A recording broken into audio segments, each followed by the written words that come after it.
شوف يا صديقي، كاين اللي غيقول لك الماضي ديالها كيهمني انا فاش. انا غنجاوبك بالمعقول. الماضي ماشي مجرد ذكريات، الماضي هو نظام تشغيل. البنت اللي تعودات على كثرة الاعجاب من عند الغريب والبعيد، واش كتظن باللي غتكتفي بكلمة زوينة منك انت بوحدك؟ الماضي يا صديقي كيبين لنا سقف التنازلات. اللي تنازلات مرة على كرامتها وعلى وقارها على قبل نزوة، راه السقف عندها طايح. والراجل اللي باغي يبني عائلة كيقلب على سقف عالي، كيقلب على السور اللي ما كيتنقش. ركز معايا يا صديقي في هذه النقطة. الماضي كيأثر على المقارنة.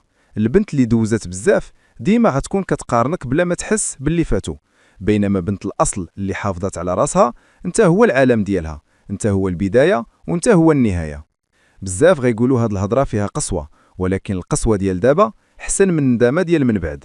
نهار غتسد عليك باب واحد، غتبغي تيق باللي داك الباب مسدود بالسارود ديال المعقول، ماشي باب كان محلول لكل من هب ودب.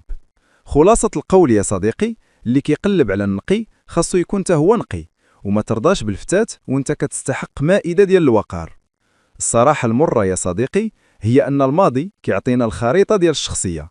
واش غتغامر بمستقبلك وبولادك مع خريطة كلها طرقان منحرفة؟ الرجولة هي تعرف شكون تختار، وتعرف باللي بنت الأصل هي الاستثمار الوحيد اللي ما كيخسرش. جاوبني بصراحة يا صديقي، واش تقدر تغمض عينك على ماضي موسخ باسم الحب؟